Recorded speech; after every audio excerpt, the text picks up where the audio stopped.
Welcome to the Human Capital Innovations Podcast, your go-to source for personal, professional, and organizational growth and development. We hope you tune in often for all things people management, organizational development and change, organizational leadership, and social impact related. Maximize your personal and organizational potential with Human Capital Innovations Podcast.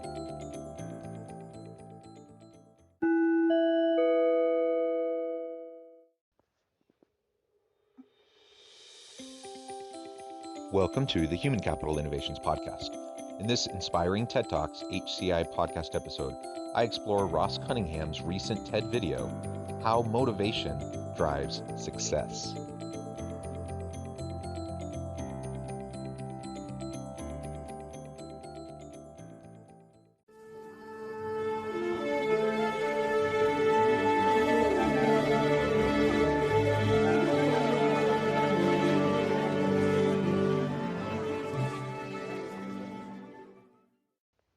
Welcome back to the Human Capital Innovations Podcast.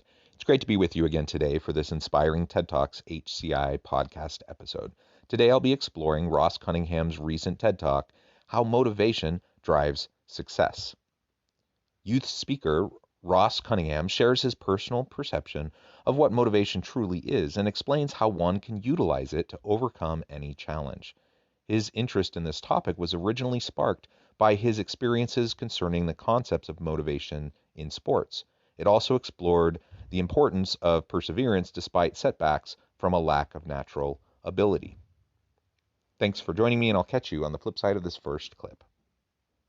Motivation. What is it? Why is it that some people can work endlessly towards trying to achieve their goals, whilst others can't be bothered to even make a start at trying to achieve them? Now, I'm sure you're all aware I'm not exactly very qualified to answer any of these sorts of questions, as I'm only a student. But at least in my experience, I can confidently say that motivation is the single most important characteristic in achieving success. I always like to imagine motivation in combination with natural ability, in the form of a bike race, where one person has one of the best bikes in the world, possibly the best, having 6 gears, maybe the more, an extendable chair, effective brakes, everything is going right for this bicycle.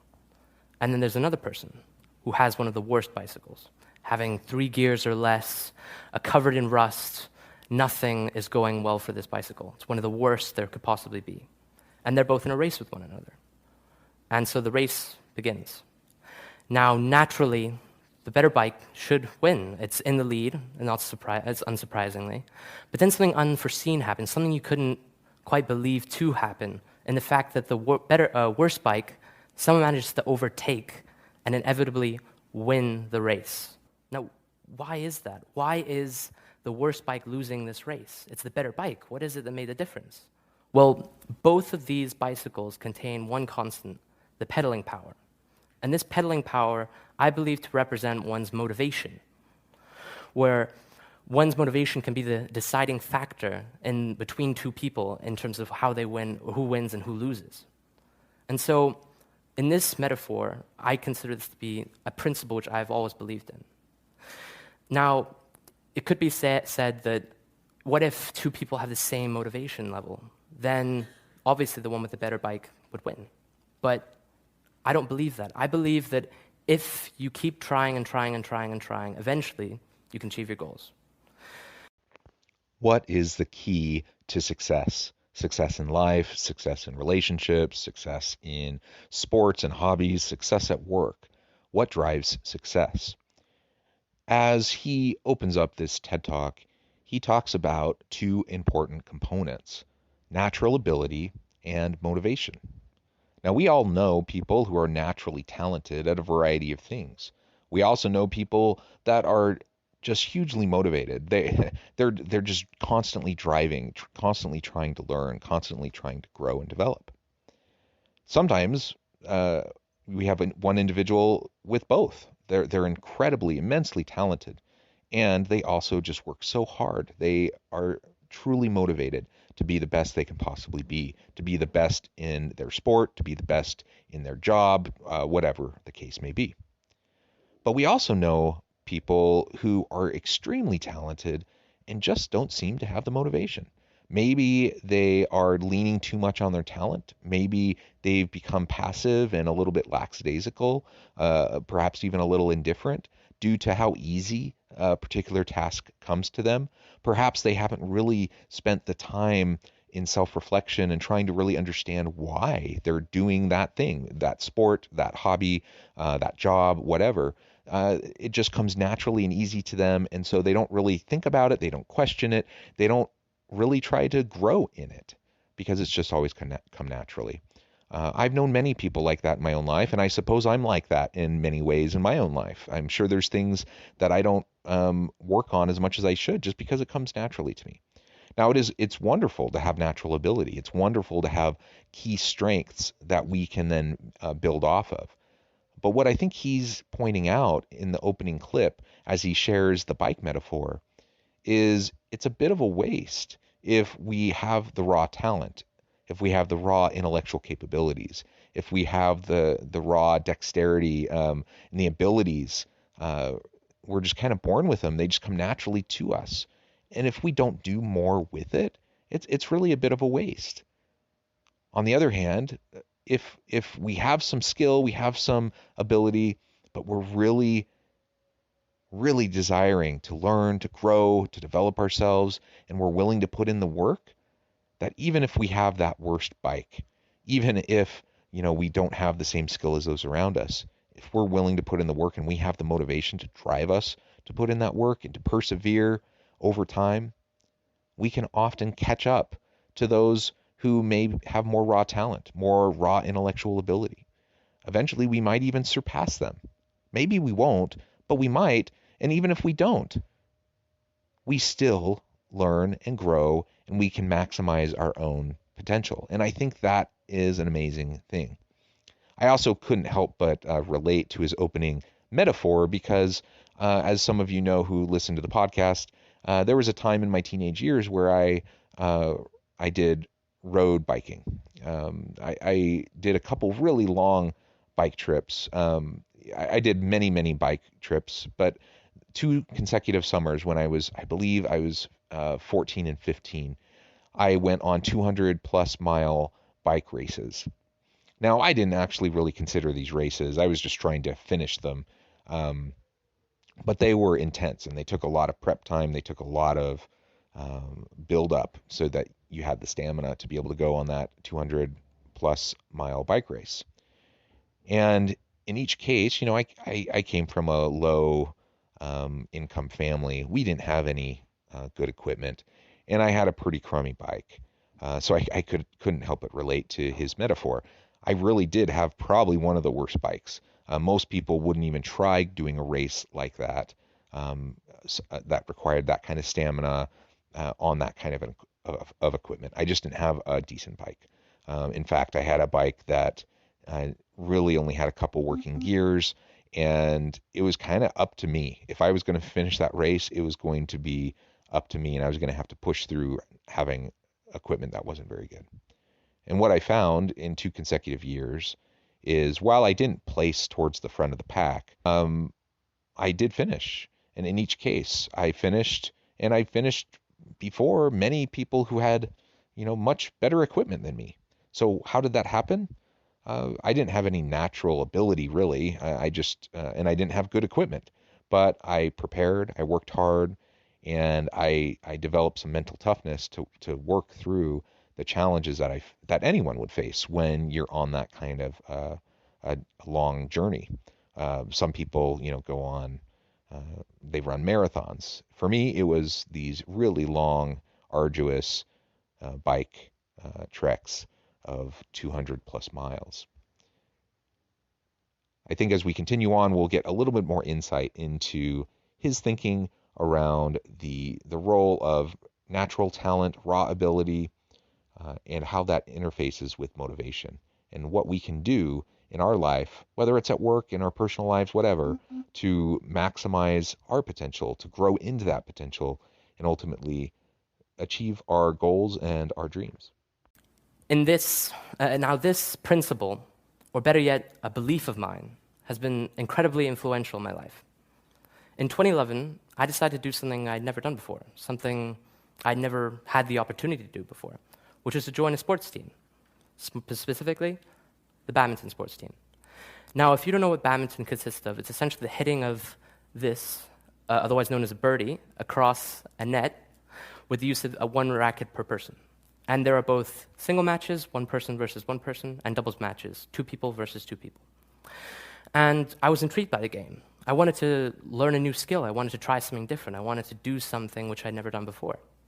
And so I saw this and I figured, why not?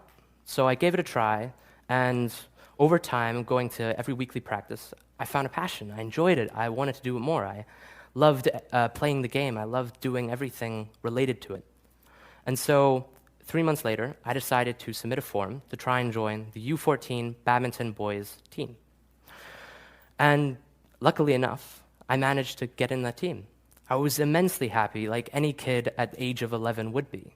Why wouldn't they be? I was ecstatic. I was over the moon at the idea of being part of something more than just having to do schoolwork, being part of a sports team. Now, come the following, later in that year, came the first tournament. There was only one tournament per year. And for the U14 team boys, there were 4 players. And each player was categorized based on their skill level, 1 being the best, 4 being the worst. Now, understandably, I was ranked as 4, being the worst for that year. Because I wasn't particularly great at the sport to begin with. I could hardly hit the birdie, let alone get it over the net. I wasn't at all skilled whatsoever to begin with, but I still wanted to try and learn something new. I wanted to try something which I had never done before. And so I practiced, and I played, and I played, and I played, and I managed to make it to the tournament. And so come this tournament, I was eager to do what I could, because this was the first tournament, or first ever experience I had where I went somewhere where my parents weren't. This was the first time I was ever alone learning something by myself, which was a major thing for me at the time. And so I played, and I played, and I played, and I played, and I played to the best of my ability for that tournament. But I didn't win very many singles matches. As a matter of fact, I didn't win a single game. I was the single worst player at this entire tournament. And I was gutted. Who wouldn't be? Even at the age of 11, when your emotions are elevated beyond belief. It was an unforgettable experience, which I'll never forget. But then just to add to that, my other teammates, my other team members, my doubles partner managed to place second, and the other 2 boys in my team managed to place third in doubles. When we were going back home from the tournament, I was the only boys player not to have won a medal. It was horrible. It was a horrible feeling. So now, at the young age of 11, he decides he wants to try to play a sport, and he tries badminton. Now, I've played badminton just for fun, not recently, but, probably a couple decades ago was the last time I ever played it. It's a fun sport. It's a challenging sport. It takes a lot of skill. He decided he wanted to play badminton, and he hadn't ever really played before. But he tried it a little bit. He thought this might be fun, and so he decided to pick it up, and he started practicing. And while he was practicing, he started to realize this really is fun. And so he applied to be part of this sports team, and he got on. That's so exciting at that young age to be able to have that kind of an opportunity. Yet, during that first year, he didn't really find much success. He was probably the worst player, and he ends up going to the tournament, but he doesn't win any games. And everyone else on his team wins medals, and he didn't win a single medal. That can be devastating. And in fact, for many people, that kind of an experience would probably drive them to step away. They would say, this was fun, I had a good year, but I'm done, and I'm going to go do something else. There's nothing wrong with choosing to do something else, but it shows his mentality that he was disappointed, and he knew he could do better. And he knew if he worked harder, he could have improvement, and he could win those medals. He could have a good experience at the tournament, and ultimately he could have success. And so he embarks on doing more in the upcoming year. I think that's a good lesson for all of us. Now, again, we have limited discretionary time. We have limited time professionally. We have to pick and choose what we're going to focus on, and we can't do everything. And so sometimes we try something and we decide, oh, I don't really like that, or I'm not particularly good at that. It's not as fun or enjoyable as I thought it would be. It's perfectly okay to try things and then to set them aside and to not continue them. At work, it's perfectly fine to try a new task, a new skill, to try a new role, and decide ultimately, that wasn't really for me. I don't really want to do that. But I think the message from this first part of the clip is don't let fear rule and make the decision for you. Now, if you decide you really don't want to do it, that's fine. But don't do it because you're embarrassed. Don't do it because you're fearful and you're worried about looking bad in front of other people. Be willing to challenge yourself. And most of us don't have raw natural capabilities that are going to allow us to immediately succeed. Most of us aren't a LeBron James who can come out of high school and immediately dominate the NBA. That's a once in a generation kind of a player, right? Most of us have to hone our talents and our skills, even if we have the raw natural talent. And so we develop those over time. And ultimately, he decided he really did like badminton. This is something he was willing to commit to, something he was really willing to work on and develop his talent over time. I think we can each learn from that.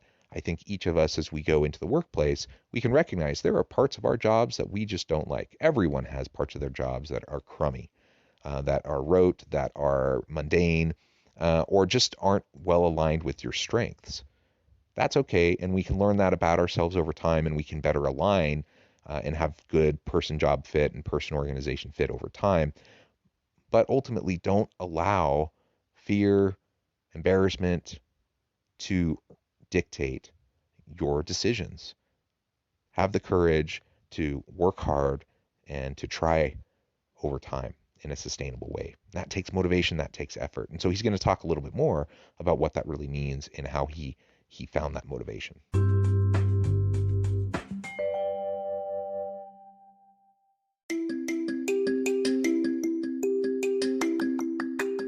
I'm excited to announce the publication of my new book from HCI Press, Bluer Than Indigo Leadership: The Journey of Becoming a Truly Remarkable Leader. Early in my adult life, I learned about an Asian proverb that translates as bluer than indigo. If you think about the color indigo, it is a brilliant, deep, and vibrant blue, what some would call the bluest of blues. To have something that is bluer than indigo is rare and truly remarkable. Contrary to popular myth, there is no one-size-fits-all or cookie-cutter approach to effective leadership. There's no silver bullet, no secret sauce, no go-to model that will solve all of our problems. The truth is, great leaders have all had their unique strengths and flaws, and have all had to discover and then pave their own distinctive path in their life's journey to fulfill their leadership potential. Bluer Than Indigo Leadership will help you discover your own path and explore those ordinary, everyday actions that will help you respond to an uncertain future and produce extraordinary results for individuals, teams, and organizations.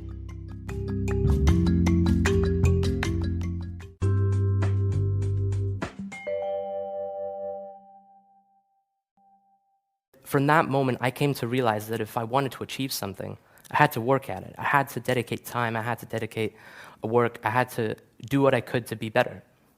And so come the second year, I did that. I went to every practice. I tried to do everything I could to get better, to improve my skill, to do what I could. And in this tournament, I managed to do better. I managed to win more singles games. I managed to improve my play. And overall, our team managed to place second, which I was immensely proud of. I managed to win that medal. But it wasn't enough for me at the time. I wanted to be the best. I wanted to improve from being the very worst to being the best. That was the goal I set out from the beginning. And so I was a bit disappointed, but I was still happy to have won that medal. It was something that I accomplished, something I'd never done before. Then came year three. Year three, I tried to improve whatever I could to try and be better. I believed that every game I played, I got a little better. And so I played the best of my ability at that tournament. But unfortunately, that wasn't enough. We placed fourth overall as a team in my singles matches. They were hardly better. They were only a little better. my improvement was so minimal. I was extremely disappointed. But then I realized that I had to make a difference. If I wanted to achieve my goals, I had to commit, I had to do more. And come year 4, this was my last year in the U14 badminton boys team. I was 13 turning 14, and I knew that this was my last chance to get that first place single match medal that I'd always wanted to do, I always wanted to achieve. And so come that tournament, I played and I played and I played and I played to the best of my ability. And I made it all the way to the single match finals. I was immensely proud. I was over the moon. I was ecstatic. Emotions were going crazy inside. My heart was pounding. And come the final game as I was playing, I could hear people cheering in the background. I could hear people yelling my name, both people from my school and people that I had befriended over the years at the tournaments. I was extremely happy to have made it that far and over the moon to have achieved what I'd achieved, but I focused on one thing, that being winning that game.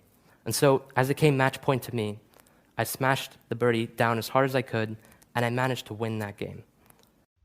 So as he continues on in his journey, he realizes, yeah, I need to work harder.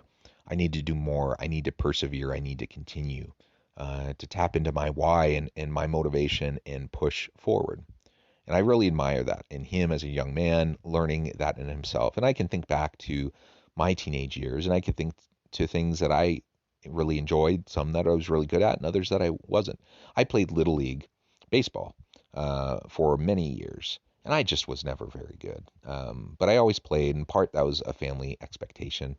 Most of my family members also played Little League, and so I played baseball. I was a good fielder. I was a pretty crummy hitter. But I managed to find my way onto a good team. But I was really the weakest link on that team in terms of the offense, in terms of batting. And so I would always bat towards the end of the order. Now I was a good fielder. I played mostly catcher and third base. And as you know, many of you may know, in Little League, you often rotate around. So I would play catcher and third base primarily. Every now and then I'd end up in right field. I was proud of myself for how I developed my skill over time in terms of my fielding and my defense. But I just never really figured out the batting. I was always struggling, and I was always batting at the back of the order because I just wasn't very good. I remember my last year of Little League. I was on the best team. Like, we were the underdog team. We weren't expected to be the best team, but we just learned and grew and played well together throughout the year, and we became a really great team. And we end up getting to the very end of the season, and we play the team. Basically, we end with the same record as another team who was considered the best team that everyone thought would win the league, and we end with the same record. And so there's a one-game playoff to see who's going to win the league and then go on to the regionals. In that game, my team ends up pulling out a great win. I mean, I think back even today on that, and I'm just glad I was able to help them in some way and not keep them from winning that game. But we win that game. We're the underdogs. We end up winning the league, and we go on to the regionals. We win the first game of the regionals. We're now into the second game of that regional tournament, and I find myself up to bat. I'm towards the end of the order, and the pitcher is just dominant. Every single player on my team is struck out up to that point. And now I find myself up to bat. I'm not a strong hitter. And mentally, I'm thinking, I'm going to strike out. This isn't going to work. I get up to bat, and for whatever reason, for the first time in a long time, I figured, you know what? I got nothing to lose here.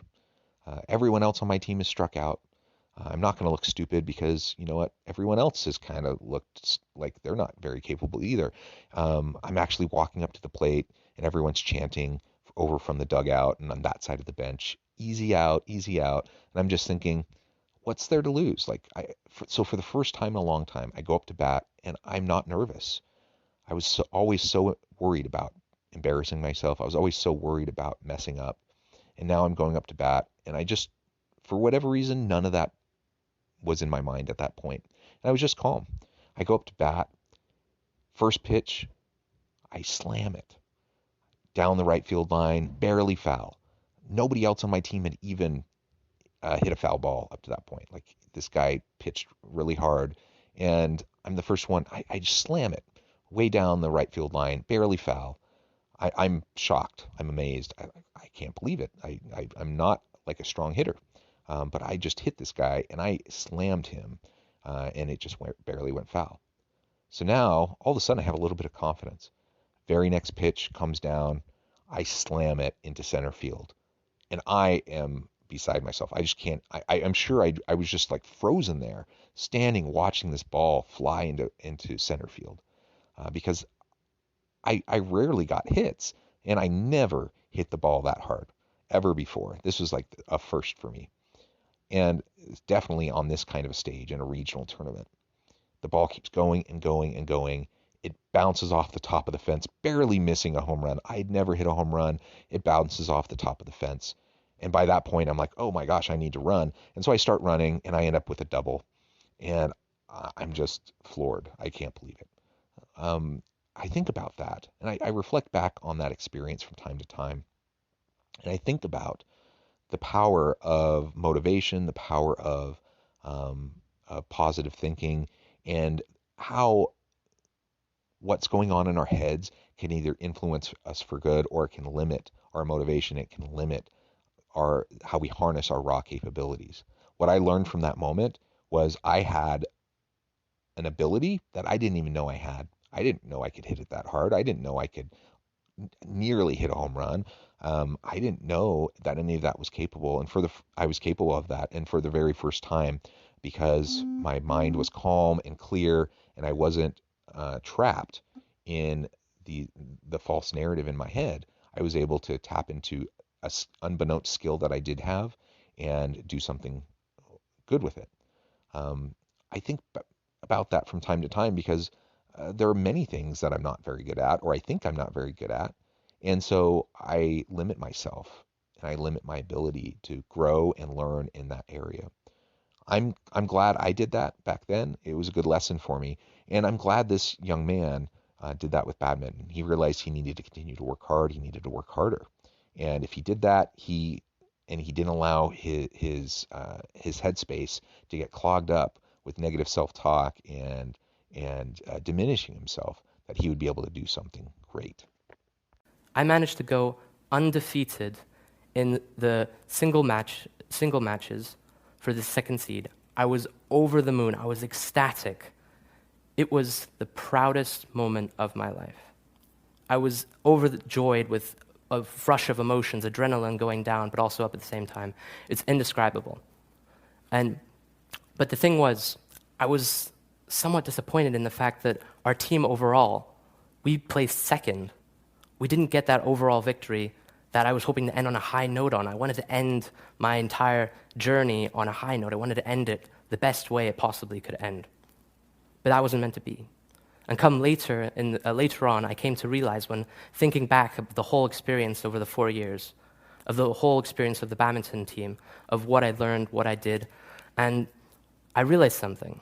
It's hard to describe, but I think this quote best summarizes it in the idea that continuous improvement is better than delayed perfection.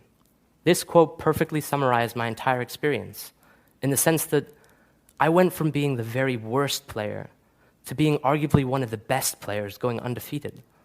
This quote perfectly summarized the idea that each year I got better and better and better, and eventually I achieved my goals. So the next time you're taking up a new skill, you're taking up a new thing, or joining a new sports team, or whatever you're doing, think back, or whatever the start you have, even if it's the worst start possible and you have the worst bike, you can still win the race. Thank you. You can still win the race. He perseveres, he keeps working hard. In his fourth year, he wins the tournament.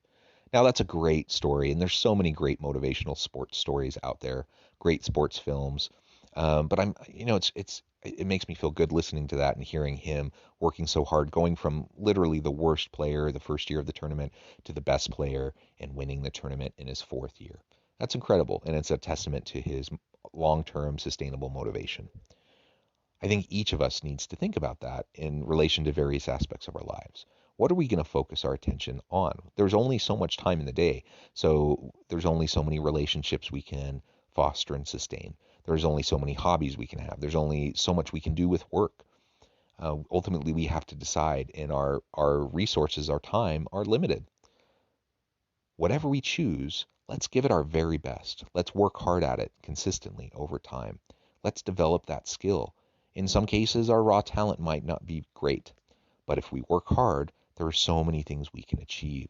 And if we get outside of our own way and outside of the limiting thoughts that we often have, sometimes based on our own background, sometimes it's based on just what people are telling us or what we're believing from those around us or society at large, get rid of that. Ignore that stuff and just work hard, and you'll do great things. One of the classic examples of this in sports is the story of Rudy and the film Rudy. And many of you have probably watched that movie. That's a movie that I watch anytime I'm feeling overwhelmed, frustrated, and or lacking motivation. Because this young man who has a learning disability, who barely gets through high school, who's small, doesn't have a lot of athletic ability, but man, he has a goal, he has a vision of playing Notre Dame football. And he is going to do anything and whatever it takes to make that happen. And so he works and he works and he works, and he gets into college. He works and he works and he works, and eventually his junior year, he's able to transfer to Notre Dame. He works and he works and he works. He's able to get on the practice squad. He works and he works and he works. And he finally, because he's earned the respect of everyone around him, he's able to play in his last game of his senior year. It's an incredible movie. It's a testament to what we can do when we don't give up, when we can tap into that internal motivation within inside us. And that kind of a motivation, that's not something that comes from, just wanting fun, money, fame, fortune, whatever. It's a deeper intrinsic motivation. It's your why. Why does this really matter to you? What do you hope to accomplish? Why is it important? We need to figure that out within ourselves, and then we need to go chase it. And we need to not allow anyone else to tell us we can't do it. Ultimately, if we decide we're done and it's not for us anymore, that's fine. But don't let anyone else tell you you're done. Don't let anyone else put the thought in your head that you can't do it. You work hard, and there's so many things we can accomplish. I'm grateful for the motivation I found in my life. I really love the example of this young man. I appreciate his story and the principles that he shares in his TED Talk. I think we'd all do well to practice some self-reflection and to consider where we're at and the various things that we're spending our time on, and refocus, recalibrate, realign what we're doing, and ultimately strive to make the most of every opportunity we find ourselves in. Thank you for joining me for this episode of the Human Capital Innovations Podcast. As always, I hope you can stay healthy and safe, that you can find meaning and purpose at work each and every day, and I hope you have a great week.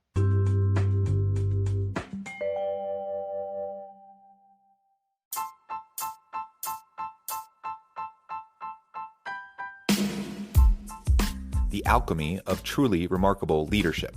Ordinary, everyday actions that produce extraordinary results. Consider how the nature of work has shifted over the past 50 years. With increased globalization, rapid technological advancement, and the shift in economic composition, the average job of today looks very different than the average job of 50 years ago. What will the jobs and organizations of tomorrow look like? Moreover, what does this all mean for organizational leaders? What are the core competencies and capabilities of organizations and their leadership that are prepared for continued disruption and geopolitical and socioeconomic shifts?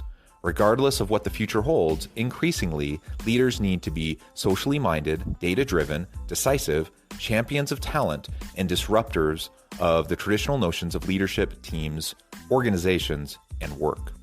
The alchemy of truly remarkable leadership will help you to explore your own leadership competencies and capabilities and consider ways to apply and implement them into your workplace and personal life.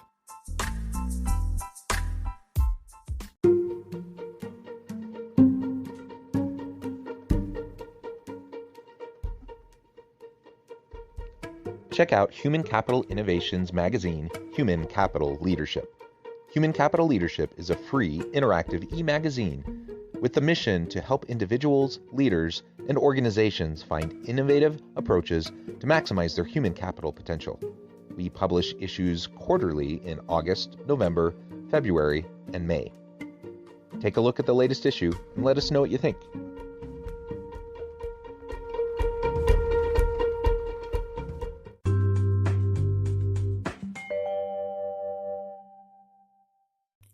Thanks again for joining us for this episode of the Human Capital Innovations Podcast. I hope you stay healthy and safe and that you have a great week.